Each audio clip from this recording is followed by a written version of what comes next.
if you're a broker in today's world, if you come to me and say, hey, I want to list your property, I want to sell your property, my first question is going to be, where do I go with the money? What am I going to do?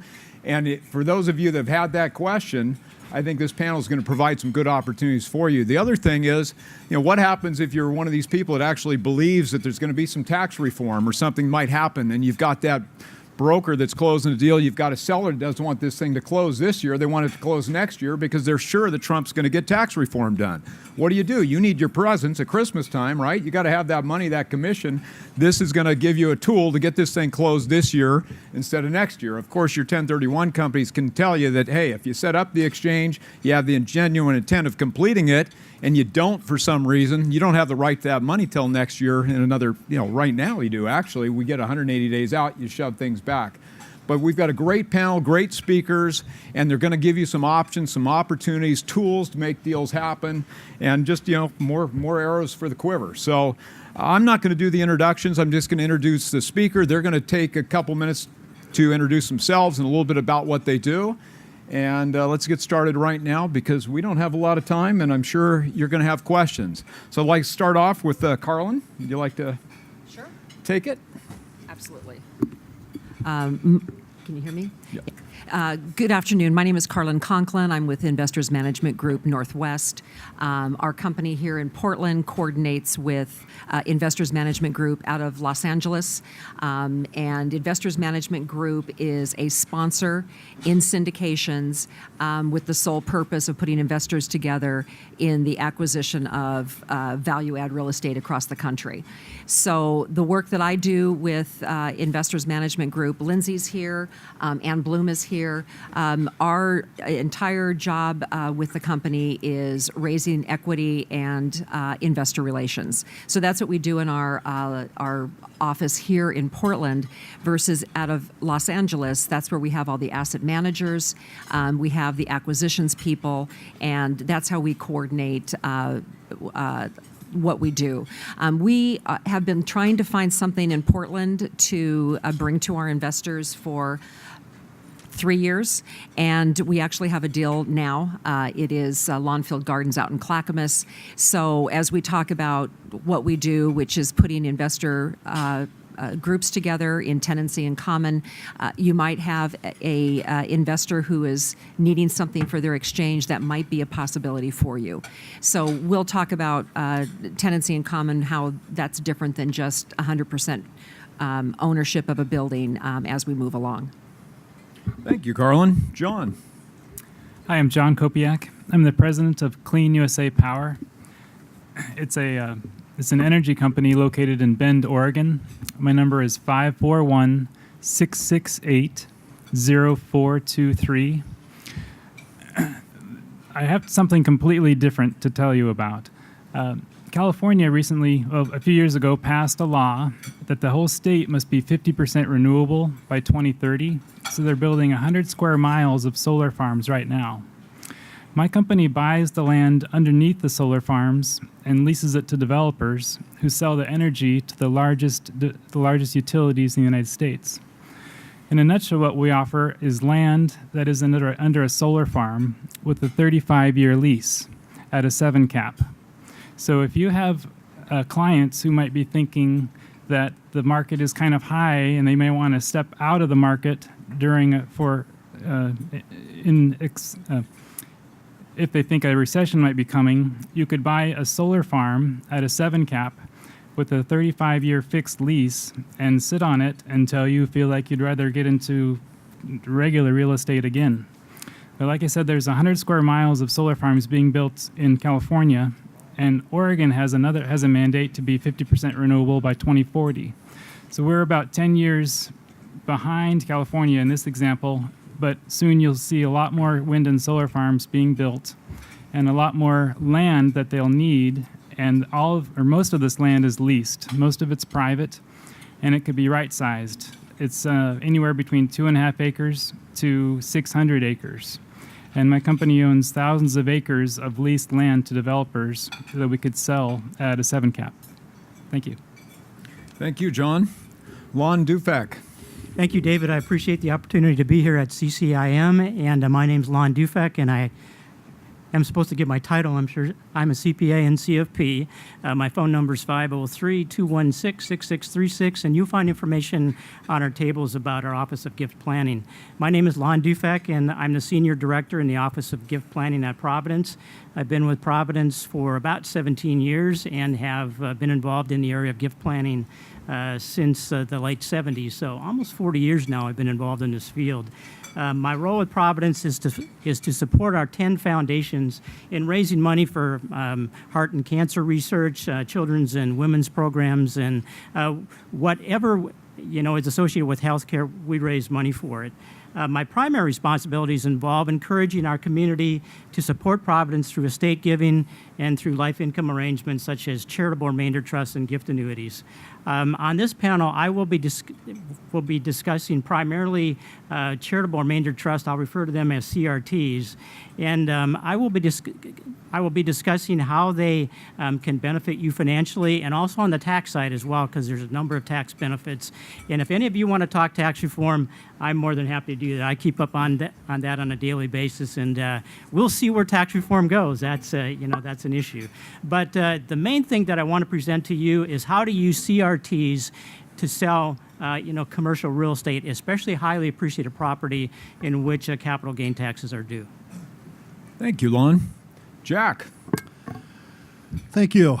Jack Milligan. I'm the president of Settlement Professionals Incorporated. I founded the company 31 years ago. We actually have a primary focus in helping catastrophically injured people coming through multi-million-dollar settlements plan for the rest of their lives and their needs. And the core product in that planning is a specially designed tax-exempt annuity. And the subject I'm talking to you about today is an interesting additional use for that type of annuity. It's not tax exempt, but the annuity itself can be used in what's called a structured sale, which is an installment sale funded with a guaranteed annuity. And that's what I'm here to talk about today. Thank you, Jack. So we've got a couple people offering products and a couple of people offering solutions on ways to defer taxes. So I think you got some nice solutions here. We'll work through some questions, and then you'll have some time at the end to ask some questions. Hopefully, I always joke with people. I said, I know I've done my job when I give people enough information to let them know they need me, and confuse them enough too, right? Where they gotta call me. So I think that's probably what's going to happen here today. But Carlin, let's start off talking about TICs. Why would an investor choose a tenancy in common structure today? And tell us about that. Why? How many of you are familiar with tenancy in common ownership? So maybe half of you. So how folks normally think about real estate, whether you're a broker or an investor or so on, is you think about, what, I'm going to go buy that duplex. I'm going to go buy that 20 unit or whatever it is you go buy, and you own it 100%. Or you form a partnership with some of your buddies and you go ahead and buy it as a partnership. And then you own this and you're happy. And then what happens is at some point the partnership breaks up, or you decide, I've owned that piece of real estate forever. I hate it. I want out of it. What am I going to do? Because I can't, I have to exchange. And how often you get to exchange. I'm sorry, I just want to clarify. Well, let me ask these guys. How often do clients that you're trying to talk to about the value of their real estate if they sold it, how often do they say, I have to exchange? It's never I get to. It's always I have to. And the challenge in today's market, and all I know is, and I'm, by the way, a whole bunch of my clients were with David. But what happens so often is folks can't find a replacement property that puts them, in their minds at least, in a better position than they are in today. The other scenario that happens is, and I would say that the average age of our clients is probably 60, 65. They have built wealth, and with IMG, we only do multifamily. They have built wealth. They might have started 40 years ago buying a duplex, and then it rolled into a 10-plex, and then it rolled into this, and then it rolled into that. And here they are, 65. They don't want to do toilets anymore. They don't want to hire a management company, perhaps. They know that they want to go into a more of a passive mode, and they really feel stuck right? They don't want to sell and pay the taxes because they know if they just sort of pass away owning real estate, they're going to get a stepped-up basis, and their children will be better off as well. So with a tenancy in common, why somebody would choose that is, first of all, with a larger property that you spread out the fixed costs, it fundamentally per unit costs less to run the property, oftentimes. Secondly, you can more likely afford professional management, which is better for the property itself and for the investor.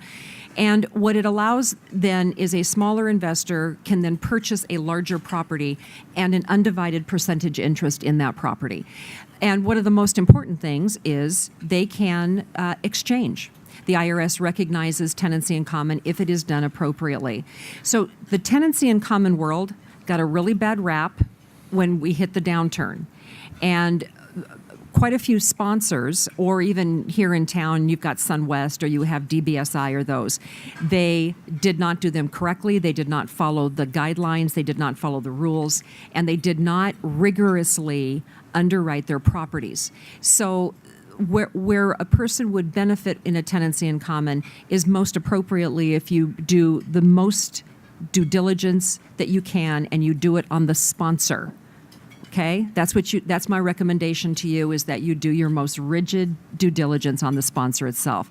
That is the firm that is sourcing the property, they're doing the underwriting, they're doing the due diligence, they're showing you the monthly reports, and you're interacting with them on a daily basis. But to circle back with David's question, a person would go into a tenancy in common for better, higher quality real estate, a sharing of the risk, the ability to have a property asset managed professionally so that you know that your wealth and your real estate would grow. And also, it's a way of diversifying your portfolio so you're not doing properties, for example, just here in Portland or just here in Salem or something like that. So with Investors Management Group, we focus on 8 markets. So we have investors who have an interest in, actually, we're watching Irma very closely right now. We just closed a property in Port St. Lucie, Florida. We have properties in Charlotte. We have properties in Tacoma and Seattle. So it's a way of diversifying one's portfolio. Thank you. So, Carlin, bottom line is it's not the structure, it's the sponsor that Yes. is the concern. So, Correct. I mean, tenancy in common, Mr. Nelson, how long has the TIC structure been around? Oh, yeah, exactly. Right. So, historically, it was you and me going Right. to buy something, but it sort of got hijacked by Wall Street. But anyway, that's a whole nother story. But, thank you. But just real quick, Yes. just since I'm thinking about that right now. So he's right. The whole structure was sort of hijacked by Wall Street and the securitization process and all of that towards the end of 2003, 4, and 5-ish. So to go along with that and to do things, again, to protect our clients, we do all of our syndications as 506C security offerings. So just want you to know that we are following very rigid guidelines to ensure that our clients are protected and that we are following the IRS guidelines. No, we're going to get the Yeah. we'll get the questions at the end. Yeah. Yeah, right at the end. We're going to get through ours, and then we'll give you. Sorry, Yeah. got to keep it under control. John, so you're offering things that are new renewable energy, and we're shifting to renewables from traditional sources. So when we're looking at that, what kind of risks, or what kind of risk can we anticipate if you're going into that type of project? What could happen that could be a problem for an investor going into that? Yeah, thanks for the question.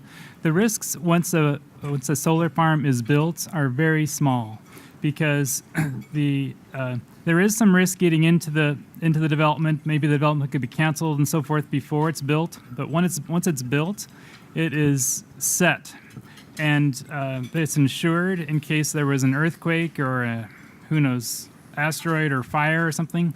So that would be covered, and the leases are stated, so you're not dependent on sunny days or any other acts of nature. They're just a flat quarterly payment for the 30-year period. The financial risk would be inflation. If the U.S. went through a crazy high inflation, the value of that income stream would drop. But the way they're written is a typical lease would be like $300 per acre for 10 years, and then $400 per acre for the next 10 years, and then $500 an acre for the third 10 years. and so on. So they are tiered up, but it's uncertain what the inflation rate, will be in the next 20 to 30 years. So that is a risk. But right now we're selling them at 7 cap, and assuming inflation doesn't rise above that, that's the only risk I'm aware of. Thank you. So, Lon, I'll give Jennifer, so since Jennifer started asking the question, I'll ask it as Jennifer. So Jennifer lists a property. She's got a client she's got a buyer coming in, they want to sell it, and all of a sudden her seller decides, hey, I don't want to sell this thing because I don't want to incur the tax and I don't want to do an exchange. I don't want to do an exchange, Carlin. So what choices do I have? Why should I sell today? Do you have an option? Do you have something, a way for that person to go? Oh, yes, we do. Thank you for that question. I appreciate it. And so let me explain what a CRT is, a charitable remainder trust. Basically what it is someone has a piece of property, and they've had this property for a number of years, and so let's assume it's highly appreciated. And so they're thinking, okay, I've got multiple properties. I'm aged, like Carlin says, our clientele typically is about 60, 65 and above, but they have properties that they really want to sell, but they don't want to pay the tax, but they also don't want to do a 1031. In fact, I do a seminar called the 1031 Alternative, and I explained how a CRT compares to a 1031 exchange. And basically, with a CRT, a property is used to fund a trust. A trust agreement is actually set up with a trustee, and then the property goes into the trust, and because it's a charitable entity, it can sell it tax-free. So there's no capital gain tax whatsoever. Now, when they fund the trust, they also, because it's a charitable entity, they also receive a nice, substantial, in fact, charitable deduction for doing that. And then thirdly, they receive an income stream from the trust, and it's typically for lifetimes. And at the end of those lifetimes, whatever is left in that CRT goes to the charity or charities that they have designated. And so that's basically how a CRT works. So why would somebody do it? Well, they're not looking at a 1031 exchange. They simply don't want to deal with any more properties. They want to exit out of some or all of their properties. It's a great technique for doing that. Put the property into a CRT. The CRT sells it tax-free. They receive a nice income stream for the rest of their life along with a tax deduction. When it's all said and done, they benefit their favorite charities. Thank you, Lon. Jack, do you have a solution to that problem? First off, tell us what a structured sale is. A structured sale is a blend of an installment sale with a guaranteed payment stream. To the buyer, it's a cash purchase. To the seller, they get installment payments guaranteed by a trust company with a trust account funded with U.S. Treasury securities.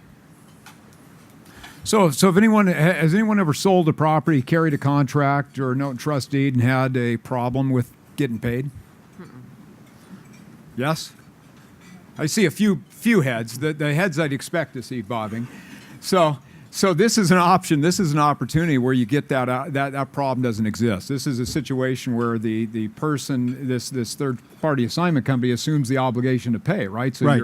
And who are these companies? Well, right now we've got one trust company in the country, Midwest Trust, makes a market in this and uses exclusively U.S. Treasury securities to fund the obligation.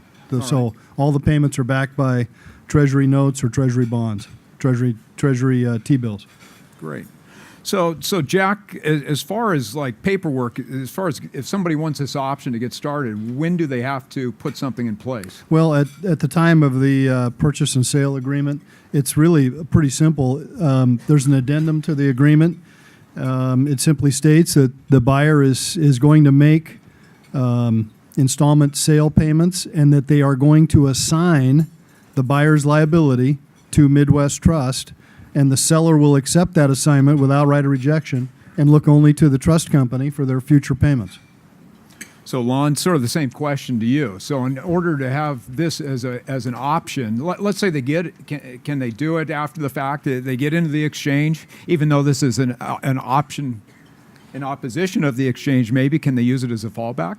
the CRT? What you need to do with the CRT is that the situation or the transaction has to be done up front. In other words, the property has to fund the trust first. It cannot be sold. It cannot be in a sales situation.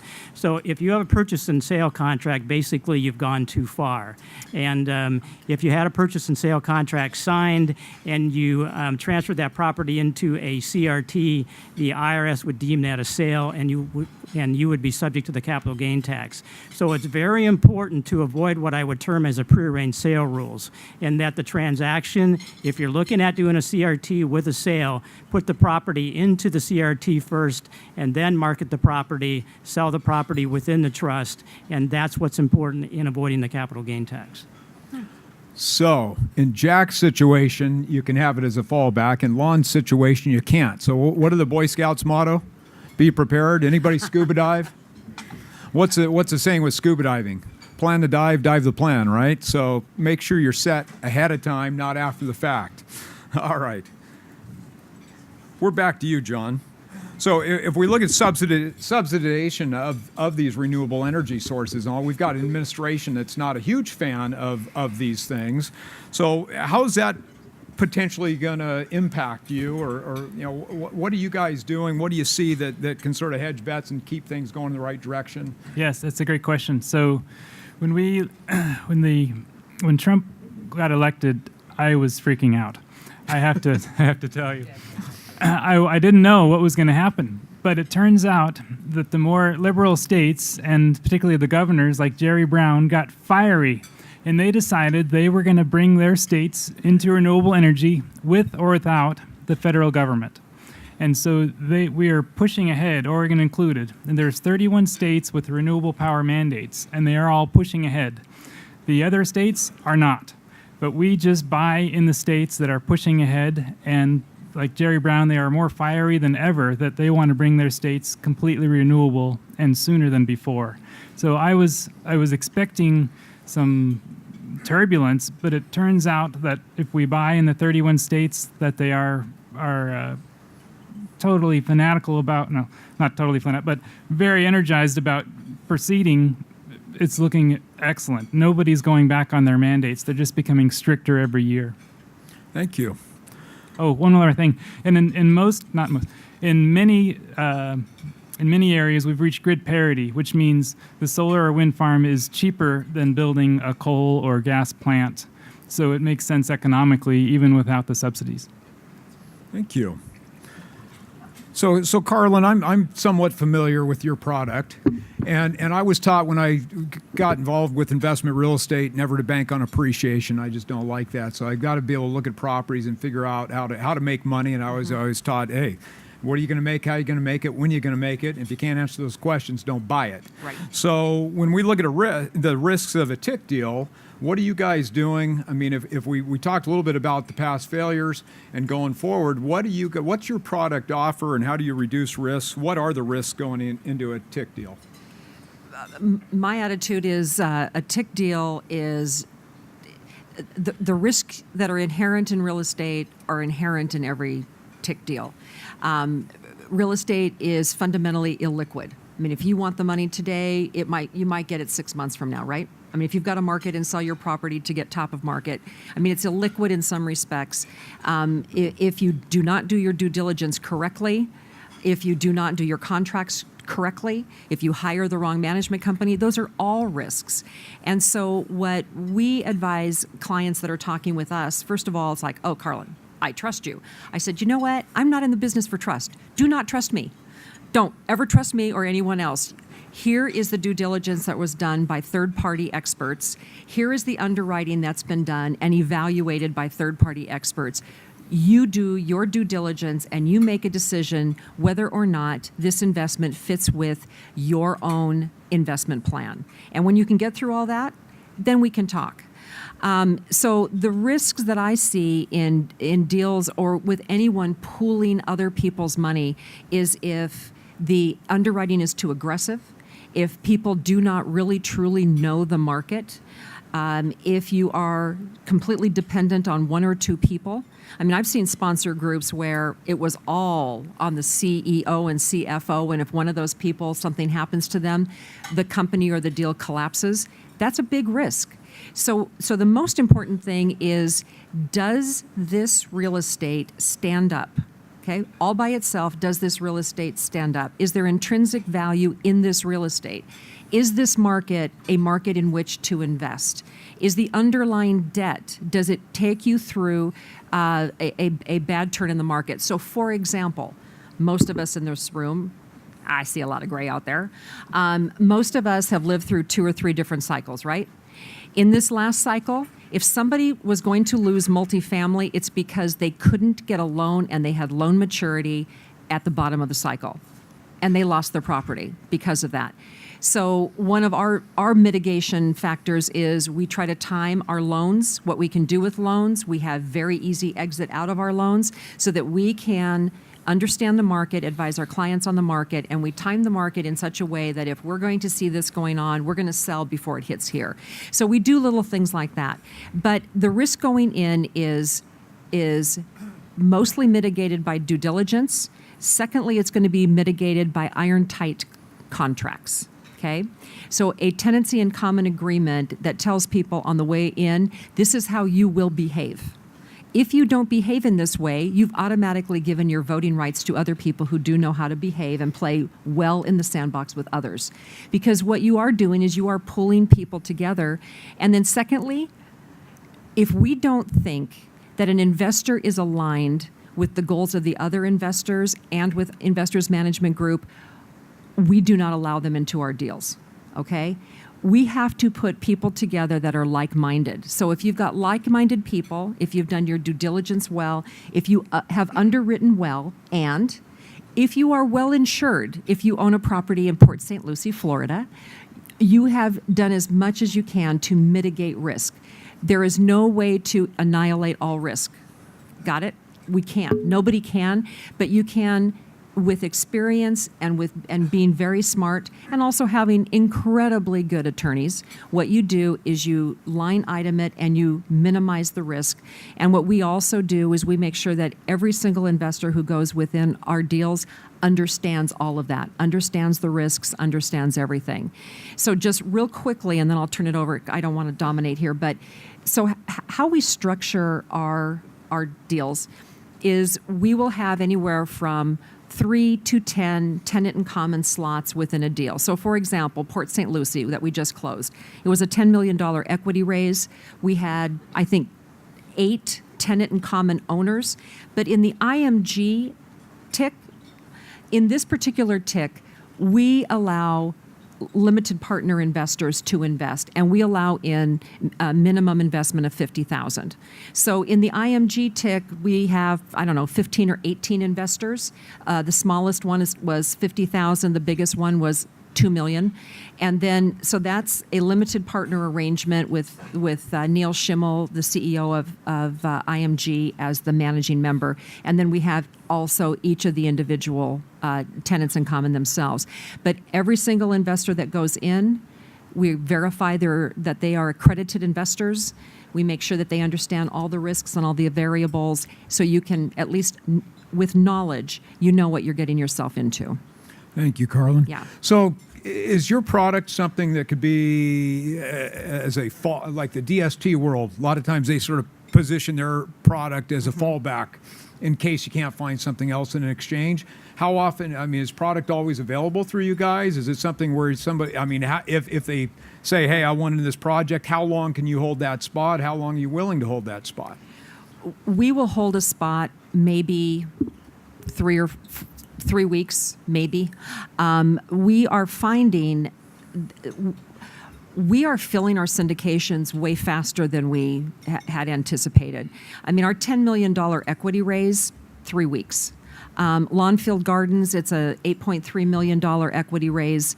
We're probably 2 million shy, and that'll be done in the next 7 to 10 days.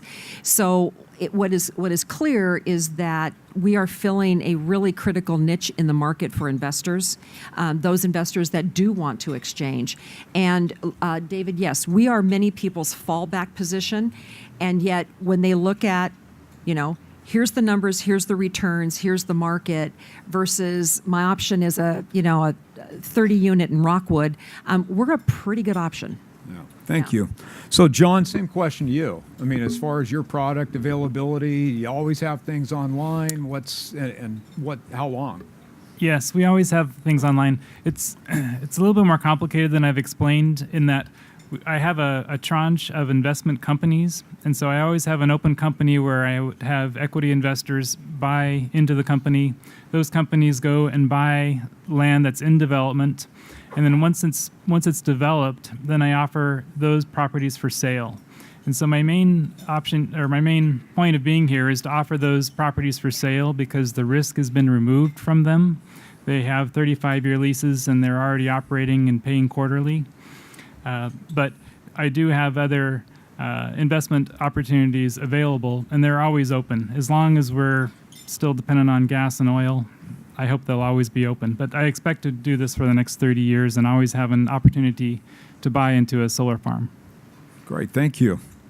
So, Lon, we in the exchange world always say swap till you drop. But let's say one of my clients decides, I've had enough of this and none of the other product really makes sense to me. What other option do they have? What can you provide as a valid, viable exit strategy for someone? Yeah, when you're looking at a 1031 exchange, and you're all acquainted with those, obviously, if somebody has a property, say it's worth $500,000 now, but they bought it for $100,000, if they sell that property, they're going to have a $400,000 capital gain. But if they exchange into another property, that basis of $100,000 is going to carry to the next property. So if they sell that $500,000 property, now exchange into $1 million, and then they want to sell that property, now they've got a $900,000 gain that they're going to need to report if they sell that property. And so what's nice about a CRT is that that gain, whatever it happens to be, is basically trapped inside of a CRT. When that CRT sells the property, there is no capital gain tax. In fact, when I talk with somebody about a CRT and are kind of interested in it, most brokers, most donors that we deal with have never heard of a CRT. And when I talk about the concept, I basically give them three major benefits. And I always remember them as BIC, like a BIC pen, for instance. The first major benefit of a CRT is the B. You're going to bypass the capital gain tax. It's bypassed. It's not deferred like in a 1031 exchange. Secondly, the I is increased income. Typically, because of the ability to avoid the tax and reinvest the total proceeds inside of a CRT, you're able to produce more income than you were receiving in rent. And so the I stands for increased income. And then C is a charitable deduction. That deduction is based upon what they term as a present value of that remainder interest that's going to go to charity eventually. And so that income stream that they're getting from the trust is going to last typically a lifetime. Now, you can do them for terms of years and those kinds of things, but typically the CRTs that we've set up, and we've set up about $20 million worth of property so far since I've been at Providence, with apartment buildings, with beach houses, with vacation homes, with office buildings, those kinds of things. And so we do all kinds of property. And so this gives you the ability to truly bypass that capital gain tax. So that's one of the drivers of this. One of the primary motivations that people have is to avoid the tax. I say to people this: okay, you can go ahead and pay the tax, which basically you're making a contribution to the federal government and state government, or you can give that tax to your favorite charity. Which one do you want to do? And so one donor turned to me and said, Lon, that's a no-brainer. I'd like to give that capital gain tax eventually to charity, and that's eventually what happens when you look at the calculations and the financial and tax benefits of a CRT. But our politicians do such great things with our money. Come on, Lon. So, Jack, you're probably not in front of a room full of real estate people that often. So why don't you tell us a little bit about, where this concept was created, where it came from, and what you do for your normal your normal world of work. Sure. The concept of a structured sale was invented by the Allstate Insurance Company, specifically one of their bright young stars by the name of John McCullough.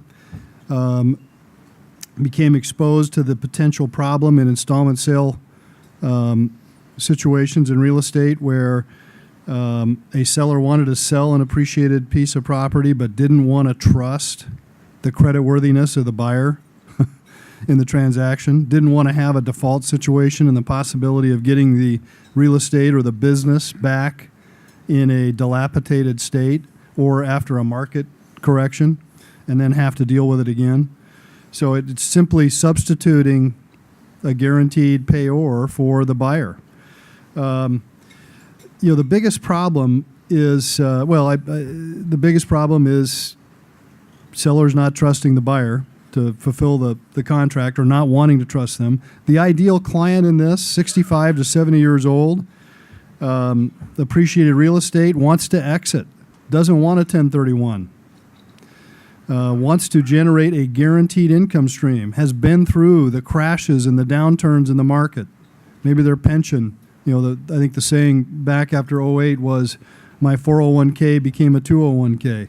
They don't want to go through the possibility of selling a piece of property, depending upon it for income in their golden years, and then something happening to that payment stream. The other utilization for this particular strategy is what we call a 1031 rescue, with a little bit of additional clause work in your addendum to the purchase and sale agreement that identifies that the seller is trying to identify a suitable 1031 property, but failing that, buyer will cooperate to effectuate a structured sale, and will execute the assignment documents. So that's sort of the fallback position in this. So as far as it sort of evolved out of structured settlements originally, yes, out of too? structured settlements. I mentioned at the beginning in the introductions, my foray into this marketplace, I came out of an investment advisory here in downtown Portland in 1985 to specialize in working with catastrophically injured people coming through multi-million-dollar settlements. And in that world, I work with the top personal injury plaintiff attorneys, not only in Portland, but across the country. I've had 1,400 cases in 41 states to date. Tomorrow I get on a plane for Bozeman, Montana, for a gas explosion case that I'll be working on. When the Allstate people came up with this idea, I knew John McCullough. He came to me in 2004 and said, "Hey, here's what we're thinking of. What do you think?" I had some real estate experience myself. Thought it was a great idea. They launched it as a way to sell more annuities. I mean, that's what Allstate does, and Prudential got into it. Liberty got into it. All of them have exited the business. None of the insurance companies provide a product for this anymore. There's just one player left. It's Midwest Trust. And again, they're looked at as a very strong player in it because trust companies are not subject to the Federal Reserve limits on guaranteed deposits at $250,000. The comptroller of the currency in 2008 and 2009 issued an edict that said trust-deed assets are separate assets from the banks and not subject to a default or the customer's assets. So these transactions now backed by Midwest are looked at as very safe because you don't have to worry necessarily about the default risk of Midwest Trust, and then all of the funding assets are in U.S. Treasury securities. Thank you.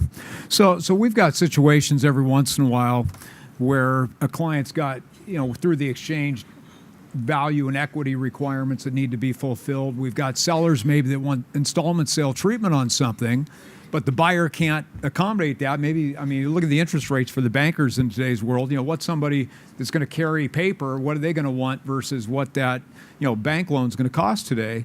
And I think this is a good viable option for those people. But, I've got to ask you, so since it evolved out of that settlement world, obviously it's used a lot in that, but is it used much in real estate? And why do you think, if it is, great. If it's not, why? Yeah, there's been probably one Achilles heel in these transactions, and that has been interest rates. Persistently low interest rates in the guaranteed investment arena. Annuities are guaranteed by the biggest insurance companies in the world. The Prudentials, the New York Lifes, the Metropolitan Lifes. And U.S. Treasury securities are guaranteed by the full faith and credit of the United States government. They're supposedly still the strongest in the entire world. I mean, the Chinese and the Japanese and the Koreans think so. They own trillions of our securities, all based on the U.S. government's ability to tax us and to collect those taxes. So low interest rates have caused many a real estate investor to go down the path of evaluating this particular strategy and opt, David, to simply rip the Band-Aid off, pay the taxes, and invest the money at what they think would be a much higher return in the markets or some other avenue instead of taking a 2 or 3% return on a guaranteed fixed income investment. Okay. But for those people who want the absolute ultimate in safety, the Will Rogers people, the ones who say the return of my money is more important than the return on my money, then this is highly suitable for them. I like that. I like that. Thank you. So, Lon, I've got a client that's got a property.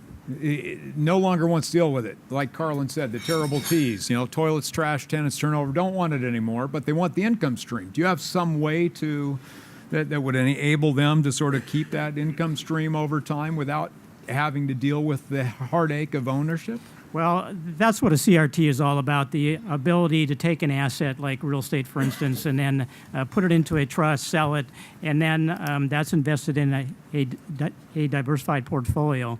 And so, by setting up a CRT with real estate, obviously you're disposing of your real estate, so you don't have those problems any longer.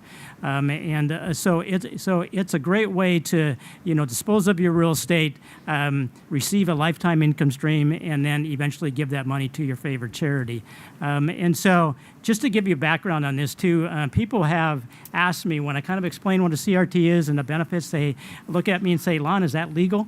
And so as long as you do the steps correctly, and we always walk through someone with a real estate transaction like this and do the steps 1, 2, 3, 4, et cetera. But this has been in the Internal Revenue Code since 1969, just so you know. It's not something that just came into the Internal Revenue Code. It's been around for a long, long period of time now. And so it's a very, very viable technique that you can use to sell property and retain that income stream and avoid the tax. Thank you. So, yes. Yeah. Perfect. Like it. John, Yes. I don't think there's anyone in the room that would argue that the market's pretty frothy right at this point in time. So with the product that you're offering, I mean, what protections, what's a benefit to your world that can maybe soften, a correction in the market, let's say, something, I don't think anyone in the room is going to argue that we're pretty high right now. So what can you offer us? Well, again, I'm offering a 35-year fixed lease with a large developer who is backed with a credit or with a contract from a major utility, our own utilities. So it's very close. I mean, we can go see the properties, the solar farms, the wind farms. You can read the contracts. You can see how the money flows from how you pay your utility. The utility pays the developer pays the landowners. So I think if I had a huge apartment building, I would jump into solar farms at the moment, because if they were to take a massive correction, the solar farms are a fixed income for 35 years. And then you can decide if you want to get back into the market when it's better priced. But it's a 7% 35-year fixed vehicle, and we're just having more and more inventory all the time as states are building more and more, particularly solar farms right now. In the Midwest, they're building a lot of wind, and of course we have a lot of wind along the gorge, but most of our business is in solar farms. And one piece of security I wanted to tell you about is, let's say we buy a 10-acre parcel that's in a 3 square mile solar farm. that might cost $30,000 or $40,000, but they put 10 times the amount of money into the solar facility. So we feel very good that we're sitting underneath 10 times the amount of value of a solar farm. So if the land might cost $50,000, there's $500,000 worth of equipment resting on our solar farm, and we can see the contract that's written to the utility, and they pay every quarter. These are some of the biggest utilities in the U.S., and I guess one risk is that they would go bankrupt, but everybody pays their power. So it seems very unlikely. So if the property was in Multnomah County and you guys were having a hard time and we wanted to give you notice, do we have to give you 90 days notice or pay for your moving costs? I'm joking.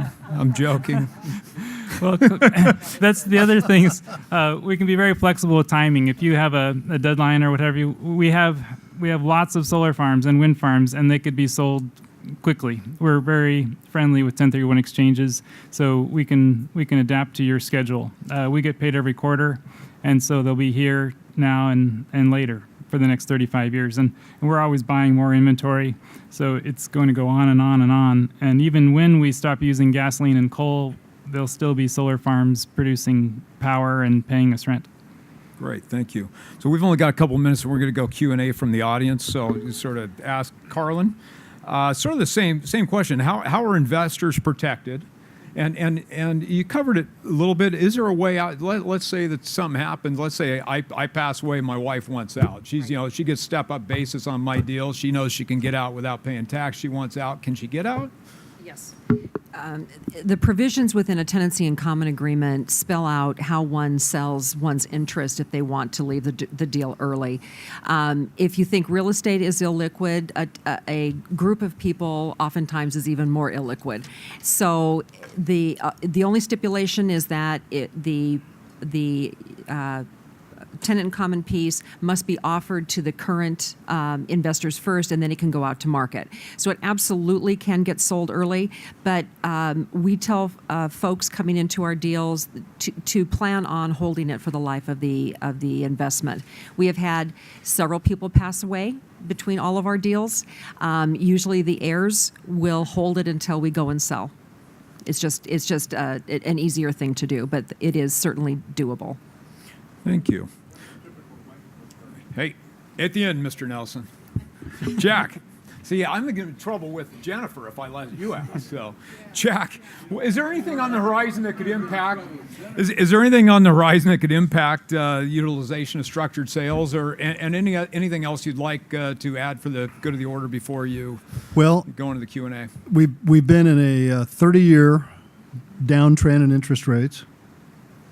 So obviously, interest rates going up, higher yields. I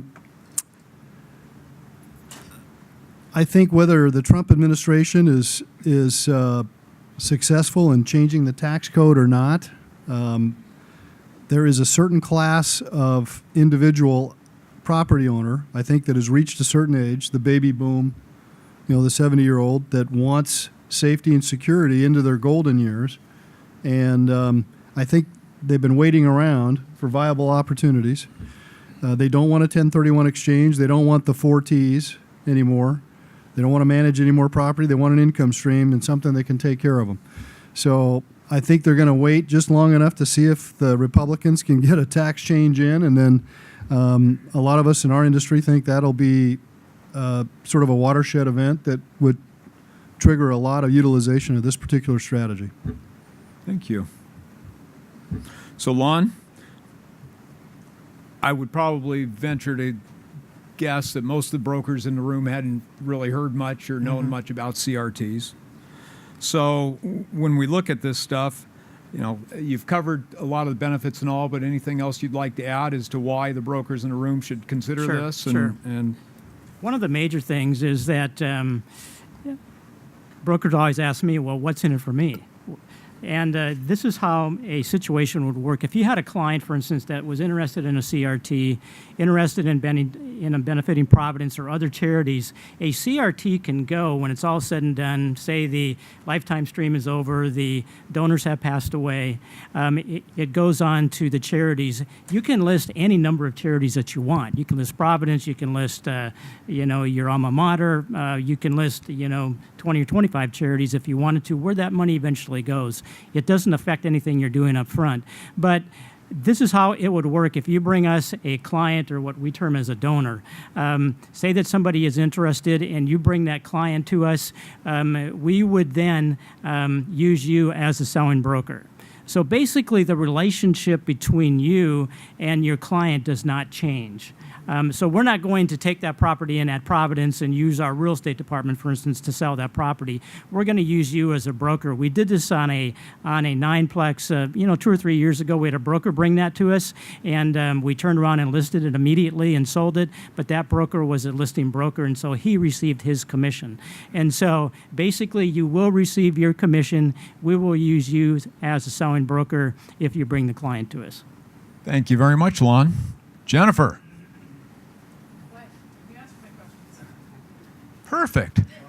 See, you guys are so good. You got all of it taken care of. Nelson, did we answer your questions? How does a broker get paid on a securitized TIC? David assured me that question was going to come up. We do not pay a quote commission. We pay a finder fee. And because it is a 506c security offering, and the finder fee is 3% on the equity placed. And I would say on right now, 100% of our deals, we have paid finder's fees. That's a good answer. Yeah. Mr. Marshall.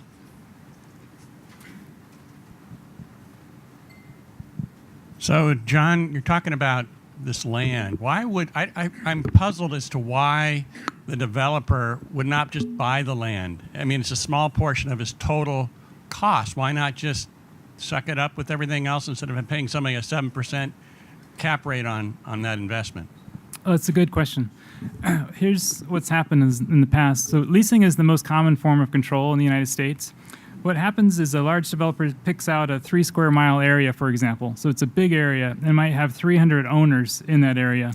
And if they start buying it they call up owner number 1 and say, hey, we'll give you $5,000 an acre. Well, owner 2 is going to want 6, and owner 3 is going to want 7. And the escalation just goes crazy. And plus they have maybe $20 million up front that they could avoid if they just leased it. And leases will mimic their income stream better because they don't get paid anything for the first couple of years in development. They get paid once they start selling energy to utilities. And the leases are structured similarly. We get a small payments during the development and then larger payments once they're selling energy. So the leases somewhat mimic their income streams and it reduces their risk. One more question, real quick. Is your investment at all liquid? If we wanted to do it 5 years from now, we wanted to sell, could we sell? I've got 2 investments I'm really offering. One is an investment capital into my LLCs that buy the developing properties. And the other is a straight up deed on a parcel that's producing, that has a fixed income for 30 years or more, 35 years. And so the buying into the LLC has a 5-year lock, and buying a deed is you could sell it tomorrow. It's just like any other fee simple deed. Any other questions?